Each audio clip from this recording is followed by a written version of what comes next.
Kwani tunafanya nini kwa siku 40? Tunafanya nini? Tunawasiliana. Lazima ujue kwamba hivi hapa tunafanya nini? Tunafanya nini hapa kwa siku 40? Ni somo langu la utangulizi katika hizi siku za awali za kambi za mwanzo.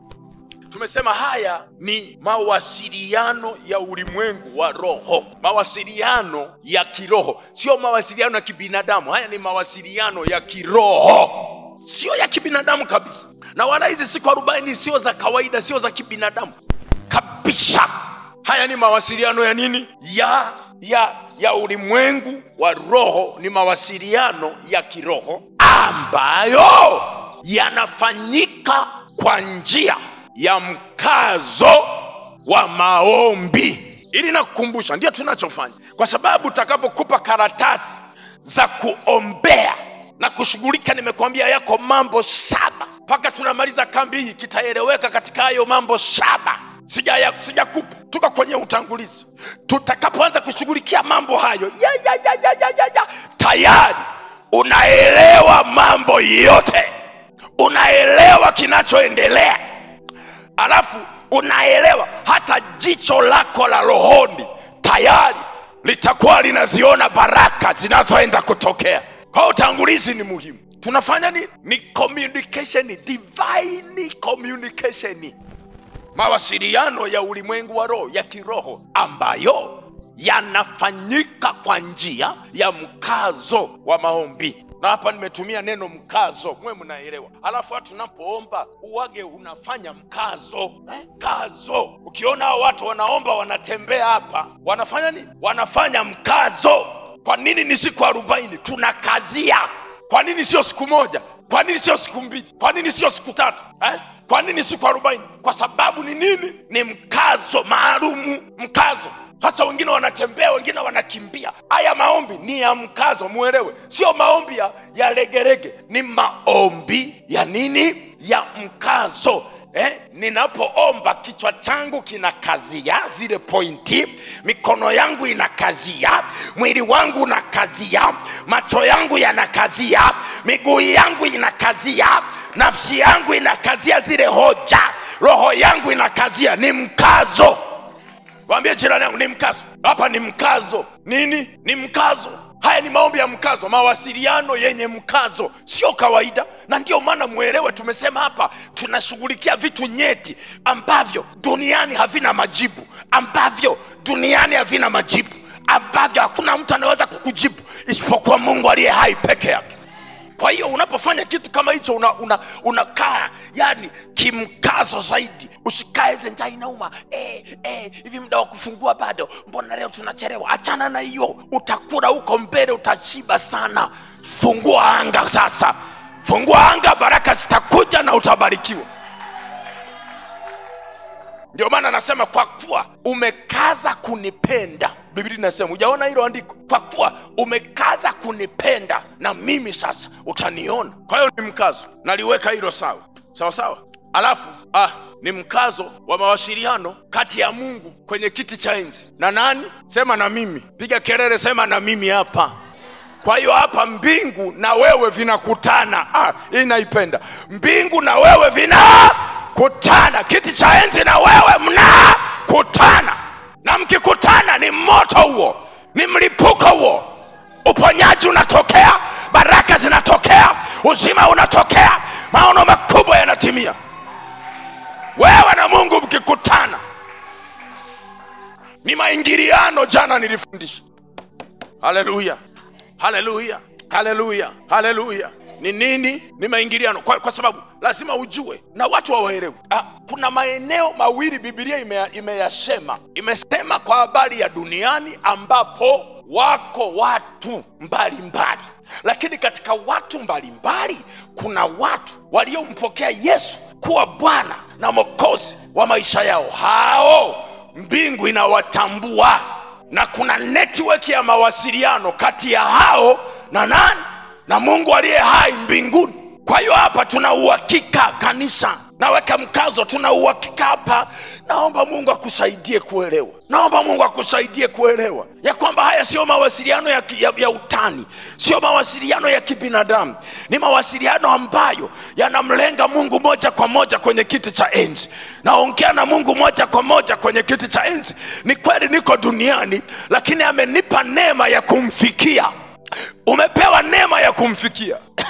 Umepewa ujasiri wa kumfikia Mungu. Naomba fungua kitabu cha Luka. Ni vizuri sana uelewe, yani mawasiliano kati ya pande mbili, Mungu na wewe, duniani na mbinguni.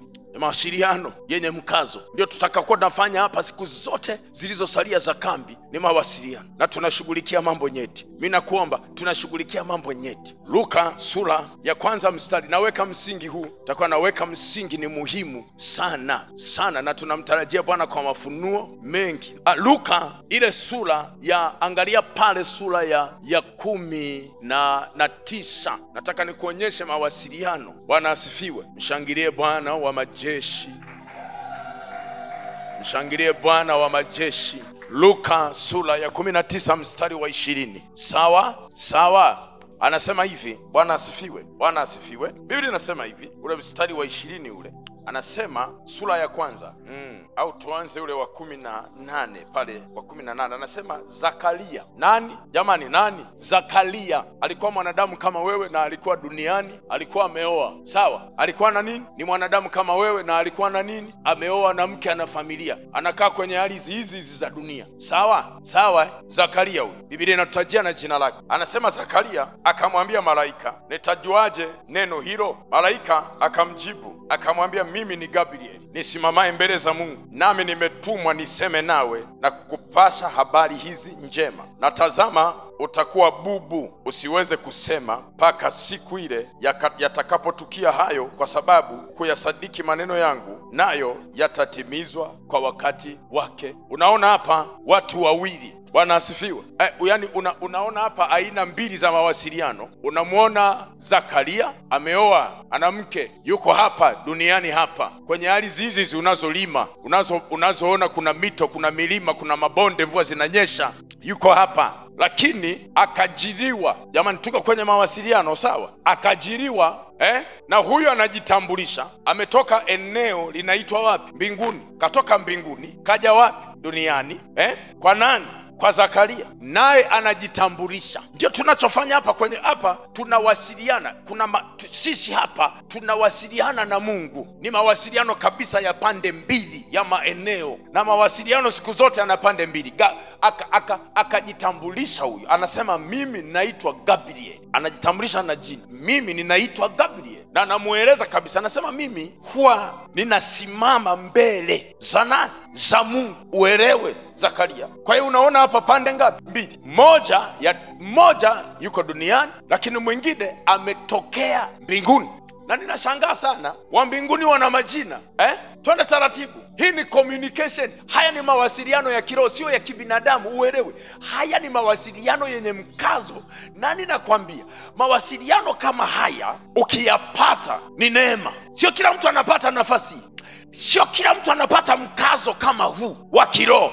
Na Gabrieli sasa huyu ametoka mbinguni. Sana jitambulisha, tunasoma wote maandiko. Anasema, "Mimi ninasimama mbele za nani? Za Mungu. Na kutokea mbinguni nimekuja kukupasha habari wewe." Kutokea wapi? Na hii kumbukeni, na hii ni familia ambayo ilikuwa na jaribu na kifungo fulani cha utasa. Uzao hamna. Na wengi tunaoneaga sana kukitokea jaribu na kuchelewa mtoto kupata. Mara nyingi tunaonea wanawake. Ni kweli, lakini hata wanaume wanakuwa na matatizo. Mara nyingi tunashambulia wanawake, na unaweza kukuta jaribu hilo, kumbe kifungo kiko kwa mwanaume. Mwanamke hana shida, sabaki tu zomee mwanamke. "Mbona uzai?" "Nasubiri." "Mbona uzai?" "Mimi nakustaki." "Mimi sitaki." "Na kuacha." Sijui nini. Na wake wanakuja. Vita hii. Wako nao wanakuja. Wanafanyika kamati ya ushauri. Wanaanza kumshauri mwanaume, "Tafuta msichana mwingine, tafuta mwanamke mwingine. Tunachelewa. Tasubiri mpaka lini?" Sasa hii nyumba ilikuwa na kifungo hicho. Kwa hiyo anayekitengua sasa ametoka wapi? Ndio maana Zakaria yani amesubiri mtoto na mke wake, mtoto hajatokea. Kwa hiyo habari hii inamchanganya kwamba sasa eti atazaliwa mtoto ndani ya ndoa yangu. Lakini majibu yake sasa ya huyo yani mpenyo wa kupata uzao, unaona majibu yake yanaletwa na mjumbe kutoka wapi? Mwelewe maana yake, hakuna kwa jinsi ya dunia ambaye ameweza kupasua hiyo. Mjumbe kutoka wapi? Kwa jina anajitambulisha, mimi naitwa Gabriel, nasimamaga mbele za Mungu, ninachokwambia mtapata mtoto, na naomba tukupe na jina kabisa huyo mtoto, Yohana huyo. Hii ndoa itakuwa na furaha, hii ndoa itakuwa na heshima, majibu yatakuja kutoka mbinguni. Ndio tunachofanya kwenye maombi hapa, ndio tunachofanya hapa, tunawasiliana. Wajumbe wa mbinguni watakuja hapa, watapasua ile ngome, watapasua ile vita unayopitia, watapasua, wataweka sawa, na itawezekana, na yataonekana, na yatatimia. Ndio mawasiliano ya kiroho yanavyokuwa pande mbili. Amina, amina. Tumieni hii fursa. Yani kama unavyowasiliana na kwenu Shinyanga, sijui Dodoma, wapi unapigaga simu, hamjambo huko. Ni mawasiliano ya pande mbili. Dar es Salaam Shinyanga, Dar es Salaam Kigoma, Dar es Salaam Singida, Dar es Salaam Zanzibar, Dar es Salaam wapi? Maeneo yanakuwa mangapi? Dar es Salaam Tanga, na wapi? Dar es Salaam Mbeya, Dar es Salaam Kilimanjaro, Dar es Salaam Shinyanga, haleluya, Dar es Salaam Simiu, Dar es Salaam Iringa. Pande ngapi? Mbili. Na kuru nakopiga unasikia kabisa wamepokea, kuna sauti, kuna viumbe hai. Ndivyo ilivyo kati ya hapa duniani na wapi? Na mbinguni. Lakini mawasiliano haya huwa yanafanyika kwa mkazo wa maombi. Simu yetu ni nini? Ni maombi. Mpigie Bwana kelele, ni maombi. Muelewe mfumo huu, itakusaidia tunapoenda huko mbele, tunapoendelea na kwa sababu Mungu atafanya vitu vikubwa hapa vya kutisha. Amen. Mstari Luka hiyo, angalia pale, elewa tunachofanya, na ndio maana sio vizuri kuyapuuzia haya. Mstari wa 26 hiyo Luka sura ya kwanza. Amen. Anasema hivi, mwezi wa 6, mwezi wa ngapi? Apiga kelele, mwezi ngapi? Malaika Gabrieli alitumwa na nani? Na Mungu kwenda wapi? Sasa maeneo mawili unatajwa. Unaona, anatoka kwa Mungu anakwenda Galilaya. Galilaya ni hapa duniani, ipo mpaka leo kwenye anga hili. Kwa hiyo unaona anatoka eneo linaitwa mbinguni kwa Mungu, huyu Gabrieli anakwenda moja kwa moja mpaka Galilaya. Haya ni mawasiliano ya kiroho. Sawa? Ni mifumo ya mawasiliano ya nini? Pande ngapi? Na nikusaidie. Mara nyingi tunasema upande mmoja ni unaoonekana kwa macho ya nyama, upande mwingine hauonekani kwa macho ya nyama. Wa dunia huonekana kwa macho ya nyama, wa mbinguni hauonekani kwa macho ya nyama, lakini upo. Ushike hilo. Akatumwa, jina lake Nazareti, kwa mwanamwali bikira aliyekuwa ameposwa na mtu jina lake Yusufu wa mbali ya Daudi, na jina lake bikira huyo ni Mariamu. Akaingia nyumbani kwake akasema, salamu, uliyepewa neema, Bwana yu pamoja nawe. Unaona, Bwana yu pamoja nawe. Naye akafadhaika sana kwa ajili ya maneno yake, akawaza moyoni, salamu hii ni ya namna gani? Malaika akamwambia, usiogope Mariamu. Anamtaja na jina, wanawasiliana hivi, usiogope Mariamu, haleluya, kwa maana umepata neema kwa Mungu, na tazama utachukua mimba na kuzaa mtoto mwanamume, na jina lake utamwita Yesu. Huyo ataitwa mwana wa aliye juu, na Bwana Mungu atampa kiti cha enzi cha Daudi baba yake. Ataimiliki nyumba ya Yakobo hata milele, na ufalme wake utakuwa una mwisho. Mariamu akamwambia malaika, litakuwaje neno hili, maana sijui mume? Malaika akamjibu akamwambia, Roho Mtakatifu atakujilia, kwa sababu hiki kitu kina msingi katika roho, na mahesabu yake ni rohoni, na yatafanyika kwa jinsi ya roho. Ndio maana hapa itaondoka kansa ndani ya mtu kwa mamlaka ya Roho Mtakatifu. Kisukari kitaondoka kwa mamlaka ya Roho Mtakatifu. Uelewe, roho ya mauti itaondoka kwa mamlaka ya Roho, kwa sababu ni mawasiliano ya kiroho. Uelewe, magonjwa tatimua hapa, vifungo mbalimbali vitatimua, giza litakimbia. Injini ni nani? Ni mawasiliano ya kiroho. Ndio maana hapa anamwambia mahesabu ya hii kitu, Roho Mtakatifu atafanya nini? Roho Mtakatifu atafanya nini? Atakujilia na nguvu maalum sio za kibinadamu, zitakufunika, na zitakapokufunika ndani yako atatokea mtoto. Atatokea mtoto. Haleluya.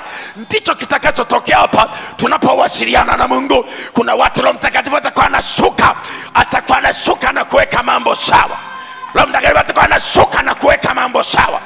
Roho Mtakatifu atakuwa anashuka na kuweka mambo sawa, na uweka msingi, na Mungu akusaidie kuuelewa. Kama vile unavyopiga simu kwenu na wanapokea. Amina. Muulize jirani yako, unavyopiga simu kwenu nani anapokea? Muulize, nani huwa anapokea? Nani huwa anapokea? Jamani, naomba muulize vizuri, nani huwa anapokea wewe unapopiga simu kwenu? Nani anapokea? Sura ya 2 mstari wa 13. Nani huwa anapokea? Si unakuwa kuna simu mbili, kuna kuaga na simu moja kule unakopiga. Haleluya.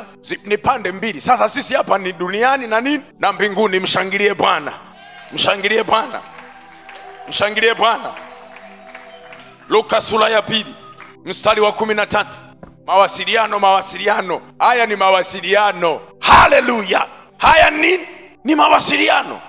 Na utamwambia Mungu mambo yaliyokushinda. Mwambie jirani yako, utamwambia Mungu, utaongea na Mungu mambo yaliyokushinda hapa duniani. Utaongea na Mungu yale ambayo wewe unayaogopa, yale ambayo una mashaka, una wasiwasi, yani hauna amani. Utamwambia hayo. Utamwambia hayo. Utamwambia hayo. Na mengine yamekutesa kwa miaka mingi, na mengine yamesumbua kwa miaka mingi. Utamwambia hayo. Halafu na wataitikia wa mbinguni hapa. Watashuka, wataonekana hapa, na majibu yatapatikana hapa, na majibu yatapatikana hapa. Hapa utajibiwa wewe. Hapa utamwona Bwana. Hapa atakutokea. Hapa atakushika. Hapa utakutana naye. Hapa ataingilia kati. Hapa atafanya vita kwa ajili yako. Atafanya. Luka sura ya 2 mstari wa 13. Biblia inasema hivi. Luka sura ya 2 mstari wa 13. Mara walikuwapo pamoja na huyo malaika wingi wa jeshi la mbinguni, wakimsifu Mungu na kusema, atukuzwe Mungu juu mbinguni, na duniani iwe amani kwa watu aliowalizia. Watu wote aliowalizia, mojawapo ni wewe. Hapa duniani amekuridhia. Na malaika wa mbinguni walikuwa wanaimba, wanasema, wewe Mungu wa mbinguni utukuzwe, kwa sababu pale duniani kuna watu. Pale duniani kuna watu. Pale duniani kuna watu uliowaridhia. Inaonyesha kwamba mbingu na dunia huwa vinatakiwa kukutana. Vina mawasiliano, vina maingiliano. Muelewe maeneo mawili anayataja. Halafu ikawa malaika hao walipoondoka kwenda zao mbinguni. Unaona maana yake? Walikuja hapa maana yake walifanya nini? Walionekana duniani. Na walipokuwa wanaonekana duniani, maneno waliokuwa wanasema, walikuwa wanaimba. Walionekana wanafanya nini? Wanaimba. Wametoka mbinguni lakini wamekuja duniani, wanaimba. Nyimbo wanaoimba wanasema, atukuzwe Mungu juu mbinguni. Na unajua kwa nini walikuwa wanasema juu mbinguni? Kwa sababu walikuwa hapa. Kwa hiyo lazima wataje eneo walikotoka. Atukuzwe Mungu juu hapa, na hapa duniani iwe nini? Kwa watu wote ambao Mungu amefanya nini?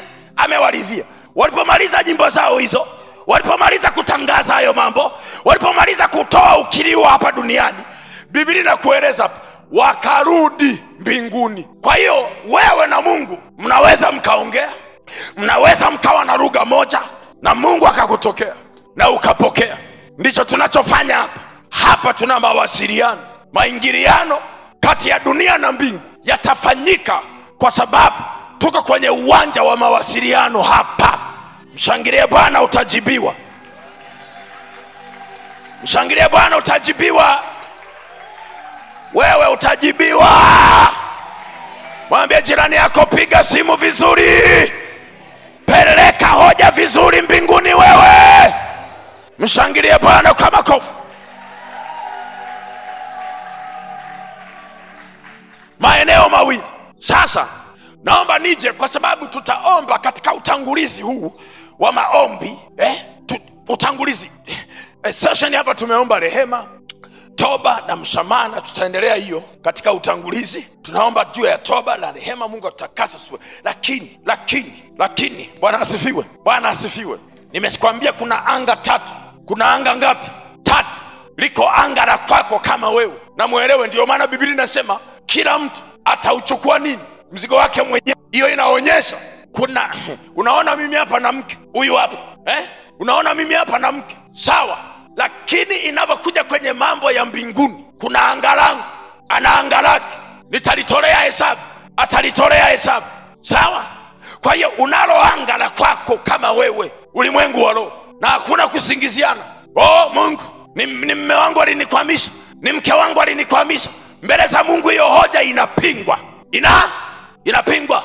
Kwa hiyo ninaposhughulikia anga langu lazima niwe makini. Lakini liko anga la pili, ulimwengu wa roho, naita anga la familia. Sasa napokuja anga la familia, sasa ndio namvuta sasa, na yeye ananivuta. Ni familia, tunavuta na watoto. Ni anga la familia, hilo lina mahesabu yake. Nitakwambia habari yake na namna ambavyo usipolishughulikia mambo yanayotokea ni mabaya, hasara inayotokea ni mbaya, usumbufu unaotokea ni mgumu sana katika safari ya maisha usipojua kulishughulikia anga la familia kwa jinsi ya roho.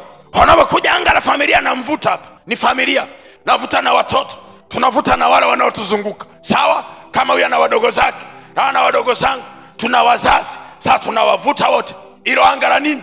La familia. Tunaanza kushughulikia roho gani inayotembea, hali zikoje, mambo yakoje, kuna vituko gani, kuna mambo gani yanayosumbua, kuna hali gani sio za kawaida zinatembea ndani ya familia, kuna magonjwa ya aina gani, kuna matukio gani magumu yanayoumiza moyo katika familia. Ndio tunakuja hapo sasa. Alafu liko anga la taifa, anga la eneo, matatu. Sasa hapa kwa sababu tunaanza maombi na tunataka wote tukae sawa na tuwe na mpenyo, naomba sasa nikupe kidogo dondoo kuhusu anga lako.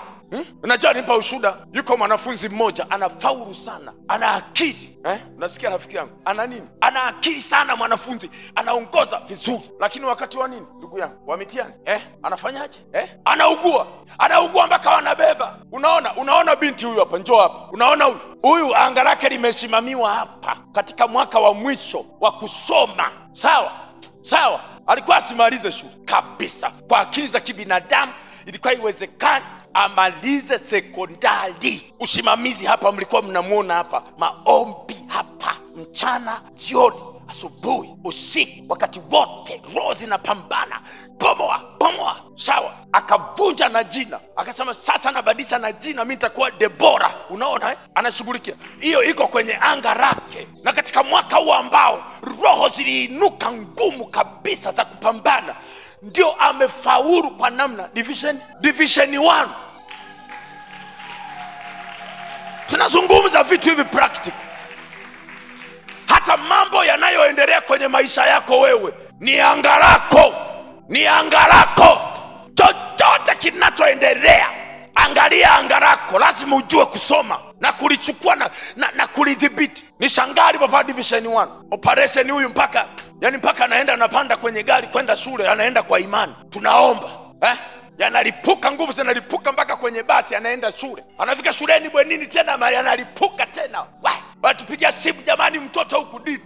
Sawa, mnaelewa? Kwa hiyo kusingekuwa na wasimamizi wa anga, baraka ya elimu, division 1, fukia huko, muelewe. Sasa mwanafunzi huyu ana akili, anashika nafasi ya kwanza, lakini msimu wa pepa anaanza kuumwa, wanabeba, wanakodi na gari, familia wanampeleka, mara mitihani mingapi hajafanya. Sasa nasema ngoja tumpeleke na gari akafanya hii angalau, naye anafanya. Sasa mwalimu mmoja aliyeokoka, unaona, mwalimu akasema hii kitu jamani, wewe tuweke mkono, weka mkono, yakalipuka moto. Unaona, huyu ameweka mkono, amesema na anga la muhusika, ulimwengu wa roho, amevunja, akafunguka. Lakini baada ya maombi akaanza kutembea mwenyewe. Na ameombewa wapi? Pale shuleni. Wakala wa Mungu aliye hai alipata mafunuo na mzigo kwamba hii kitu sio ya kawaida. Tunaposema anga, unaweza ukatokea uvimbe ndani yako lakini ni anga. Inaweza katokea roho ya mauti ndani yako lakini ni anga. Inaweza katokea roho ya umasikini ngumu. Unabuni miradi, unabuni wapi? Unabuni miradi, unabuni wapi? Unafanya unavyofanya wapi? Ni pale. Ndio maana nataka, kwa kuwa wewe ni muombaji na tunawasiliana na Mungu leo na jana na leo tena, nataka uchukue udhibiti kwenye anga lako, ulimwengu wa roho. Nataka uchukue udhibiti, nataka uchukue udhibiti, nataka uchukue umiliki, nataka uchukue mamlaka, nataka uchukue na usafishe anga lako. Anga, watu wamuelewe, ni muhimu sana. Vikaanzishwa vituko lakini msingi wake ni kwenye anga lako. Unagombana na watu bure tu unawaonea. Ufahamu chanzo cha tatizo. Ufahamu chanzo cha tatizo. Sisi nisemeje? Uelewe hii. Na maombi ni maombi yanayoshughulikia maanga. Muelewe, ukisema maombi tu ni eneo linaloshughulikia nini? Maanga. Inaweza katokea kansa lakini imetokea kwenye anga, ulimwengu wa roho. Na haya ni mawasiliano.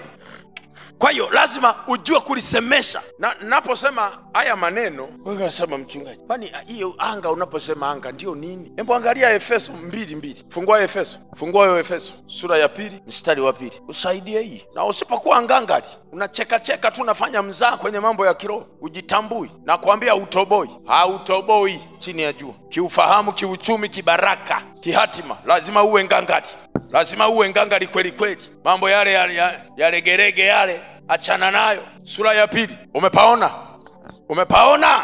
Haya masomo yaangalie, ni utangulizi. Baadaye tutakapoanza mishemishe humu ni hatari. Anasema hivi, nanyi mlikuwa wafu kwa sababu ya makosa na dhambi zenu ambazo mliziendea zamani kwa kuifuata, angalia hilo neno, kwa kuifuata kawaida ya ulimwengu na kwa kumfuata mfalume wa uwezo wa anga.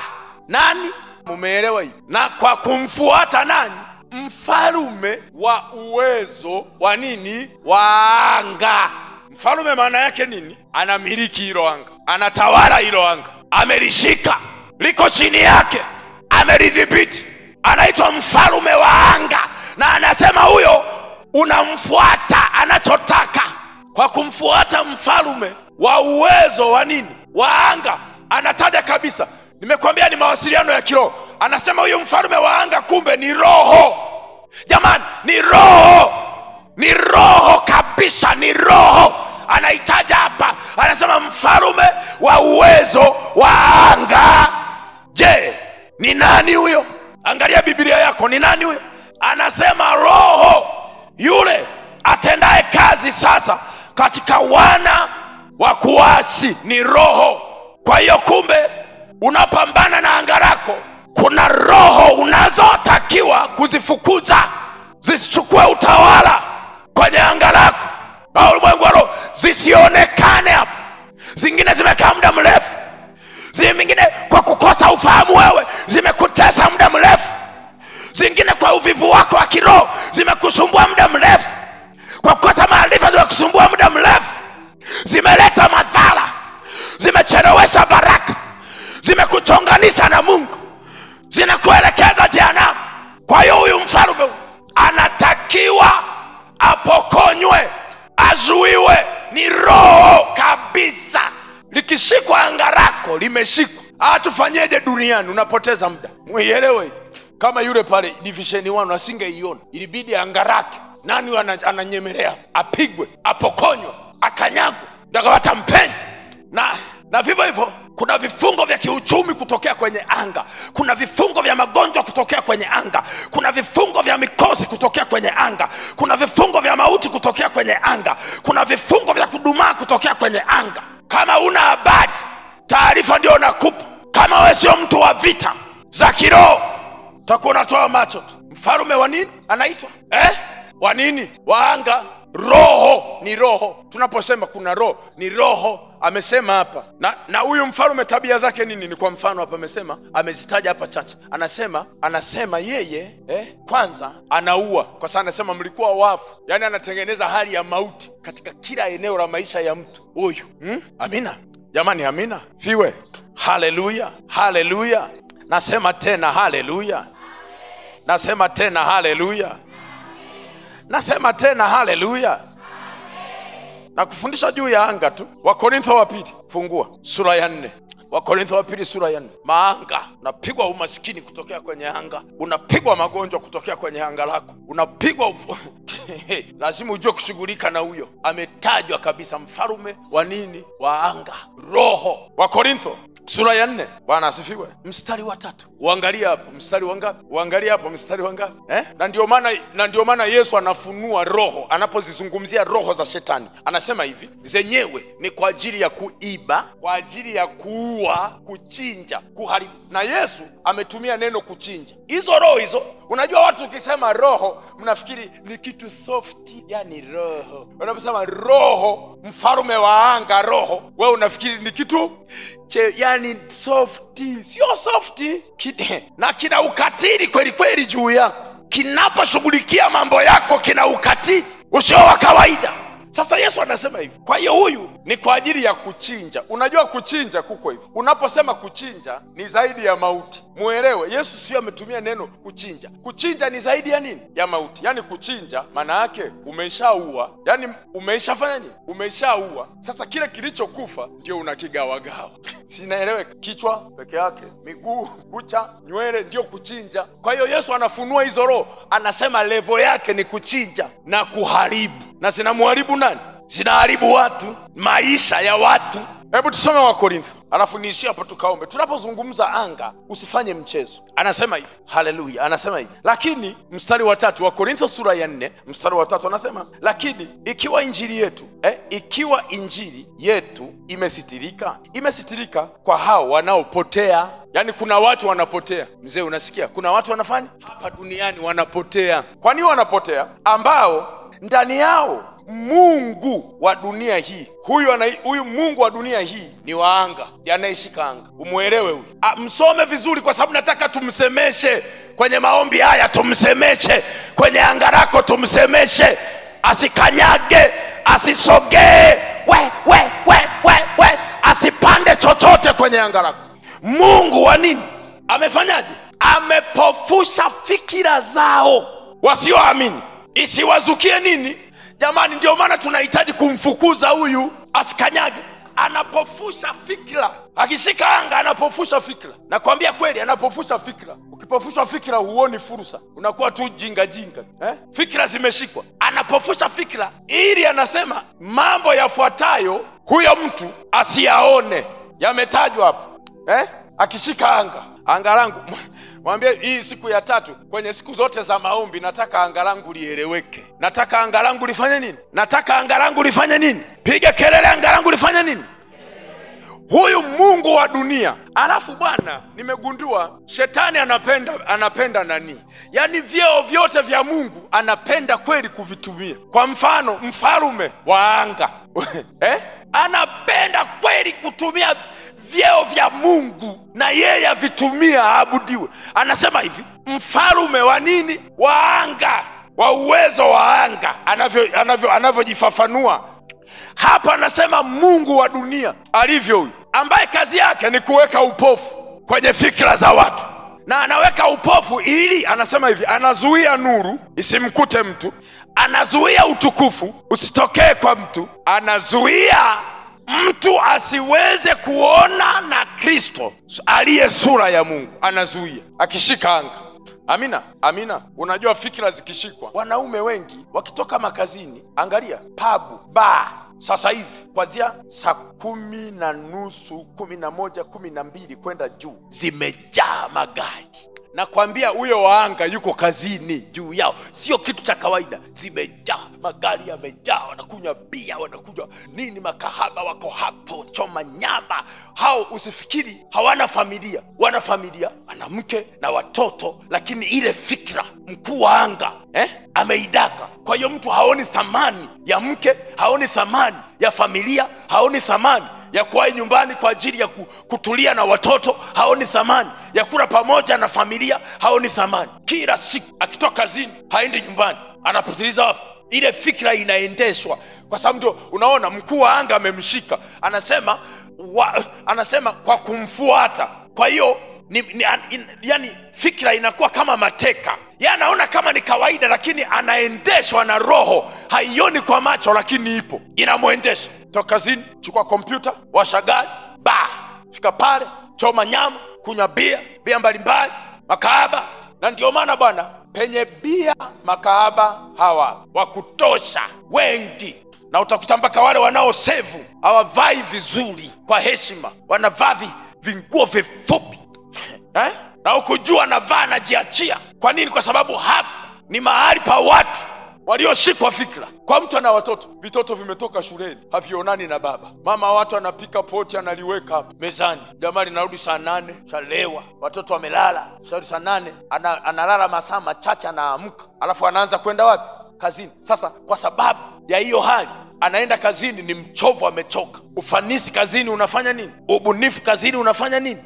Ni fikra. Tunaposema fikra imeshikwa, yani unaendeshwa, yani unajikuta tu umetii, unajikuta tu ni ratiba, lazima uitekeleze. Yani kwenda kwenye baa ni ratiba, lazima ufanye nini? Uitekeleze. Ndivyo anavyofanya mkuu. Sasa hiyo ni sample moja tu, lakini kuna staili hizo mbalimbali kwenye mifumo ya maisha ambayo yanatokea mazuio. Kwa mfano hapa anasema anapofusha fikra.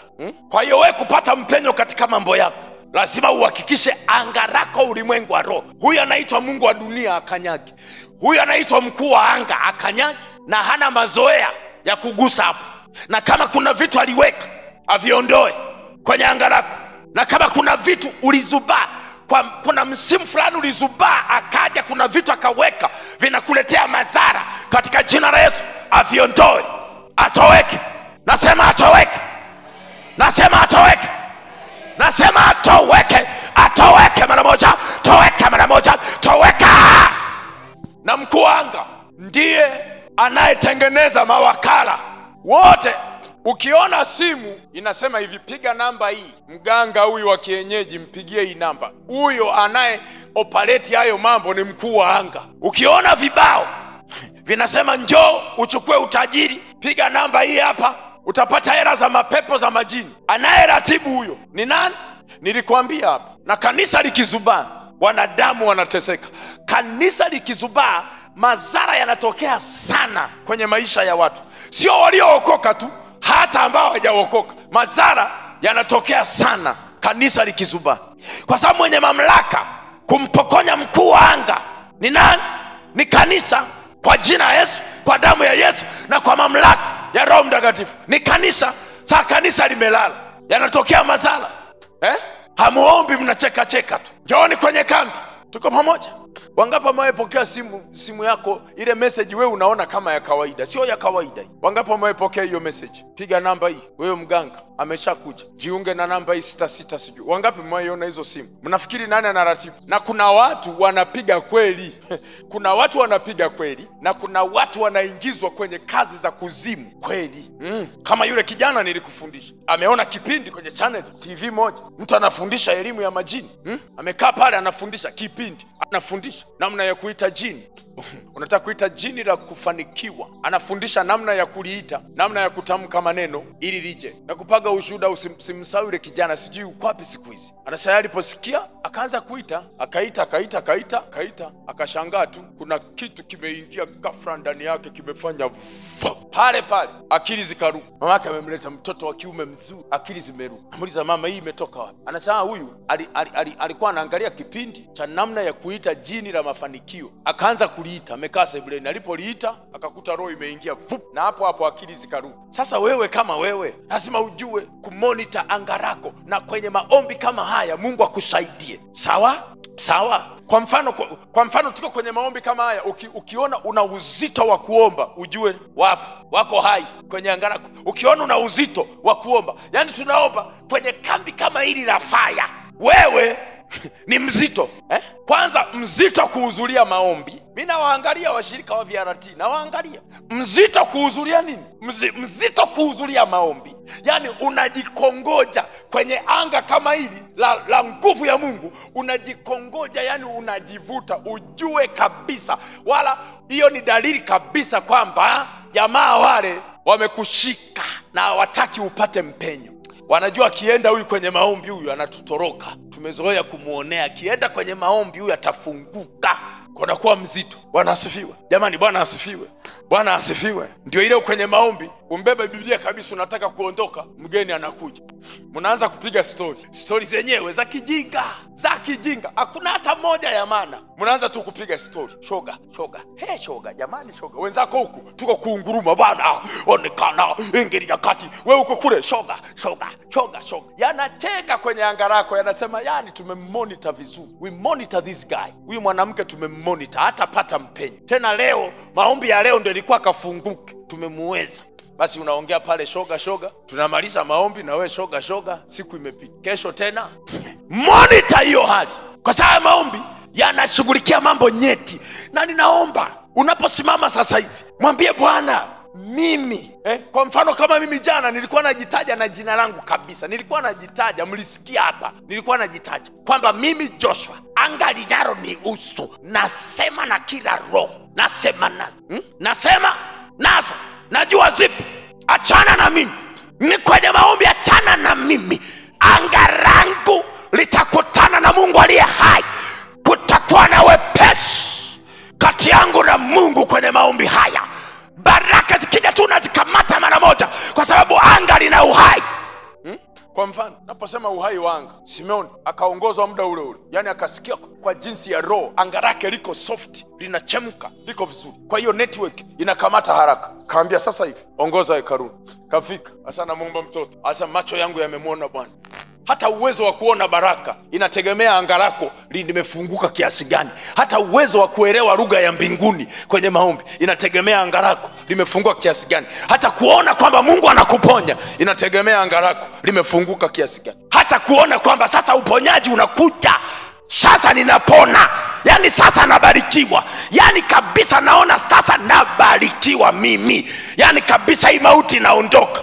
Hiyo inategemea anga lako lina uhai kiasi gani. Kwa hiyo msimwangu kwamba Mungu, naomba anga langu mimi liwe safi, lieleweke, yani chochote kabisa. Hawa wanaoitwa wakuu wa anga kwenye anga langu siwataki kwenye maombi haya. Na kama kuna vitu walipanda ninaviondoa, na kama kuna minyororo waliitupa ninaondoa, kama kuna matamko waliyatamka nayaondoa, kama kuna mawakala walitumwa kwenye anga langu na wazika na watawanya na wapiga. Nataka anga langu awepo malaika wa Bwana. Nataka anga langu iwepo damu ya Yesu. Nataka anga langu awepo Roho Mtakatifu.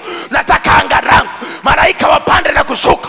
Nataka anga langu ukae Yesu peke yako. Nataka anga langu madhabahu yako Mungu ishuke.